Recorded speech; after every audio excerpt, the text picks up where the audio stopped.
For News Channel 15, I'm Riley Angel, and this is In Focus. I'm here joined by head coach Matt McCarty. Coach, first year as the Lady Aces head man of their basketball program. You're the 13th coach in school history. What are some of the challenges you faced coming into this new year? One of the things that was big for me is I've always been on the boys' side.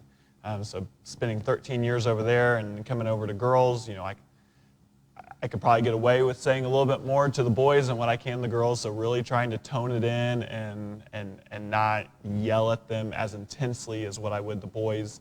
That one's been a big struggle for me, but other than that, it's been pretty smooth sailing. The girls have all really bought into what we're trying to do. They execute it well on the floor, and that's why we're having the season that we're having. And speaking on that season, you've had great spurts throughout the year. You started the year 0-2, a bit of a skid there, and then you really figured it out with a double-digit win streak. What was that turnaround like? I think that first two games, the boys were playing at the state championship. We had to play back-to-back so we could get to the state championship. So the girls' mindsets weren't really at the games. St. Anthony, I think they're 5th or 6th in 1A right now. They're having a great season as well. We played them. We were ahead most of the game. We got in foul trouble. I think 5 of my top 7 players had 4 fouls in the third quarter, which is never good for us. I think we ended up ultimately having 3 girls foul out, and then they kind of took over in that fourth quarter to get that win. And then, it was a struggle that first game. Then we got to play Robinson second game of the back-to-back, and we played well with them in the first half, and then you could tell the legs were just gone. And they ultimately won. I think they won by about 20. And then we kind of figured it out from there. We won the next 2 games the next day. And then we rattled off our next 8 in the regular season and averaged close to about 60 points a game. And the girls were really buying into what we're selling, and they executed great for the first half. And so I couldn't have been more proud of that first little stretch there.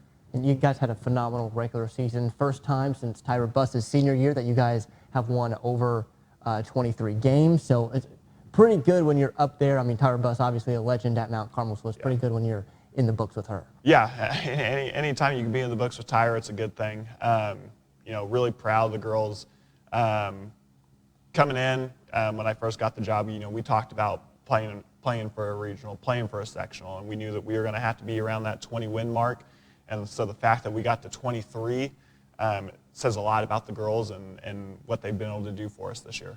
And then speaking on that postseason play, obviously your aspirations coming into this year was a sectional title, and you're getting closer and closer. It seems like you still have to get through the regional. You drew T-Town in your side, which is always a tough matchup. What are your thoughts on this regional? Either way, it was going to be tough. And to win games and to get where you want to get playoff-wise, you have to beat good teams. So it doesn't really matter who they put in front of us. We're going to have to play somebody good to get to our goals anyway. So, T-Town's having a good season. I think they're 17-11 right now, so not a typical record for T-Town, but they play a very brutal schedule, and they've been playing well against really good teams. They've played a couple teams that we've played too, so we can kind of see where we're at with them, with how we compared to the teams that we played compared to them. I'm really excited for it.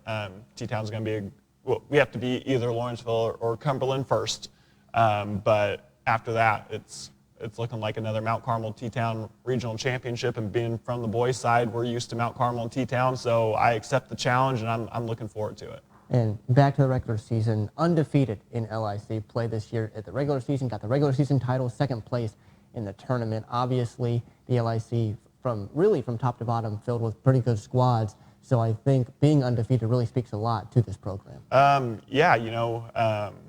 wasn't sure how we would do in the LIC with my first year. I don't really know who's good and who's not good on the girls' basketball side. So, we came in and we always tell the girls, we're going to play our game. We're not going to play anybody else's game.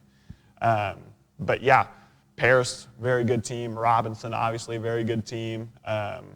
Alney had a good year. I know I'm missing somebody. Newton played us extremely close, right down to the wire.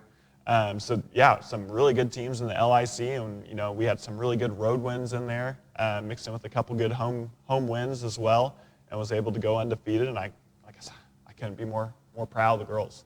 And from day one, when I started covering this team at the beginning of this year, it seemed always the goal was to get that sectional championship. Where do those aspirations come from? Like I said, being from the boys' side. On the boys' side, it's always been kind of regional or bust, and I wanted to kind of bring that mindset over to the girls, maybe not as extreme as that, but I want them to know that, hey, we're good enough to compete for a regional. We're good enough to compete for a sectional now. If as long as we can come in, execute our game plan, play the way that we know that we can play, I think we have a good chance. And then looking towards the future, past this year, obviously not quite through this year yet, but some phenomenal young players on your side. A freshman starting in Riley Hershey, sophomore Macy Randall, who's really making a strong case for MVP of the LIC this year. So overall, really the future of this program looks very bright under your wing. Yeah, we're very young. Unfortunately, we are graduating 5 seniors, and all 5 seniors. Grace Thacker just coming back, but all 5 seniors play solid minutes for us. 2 of them start, 3 come off the bench.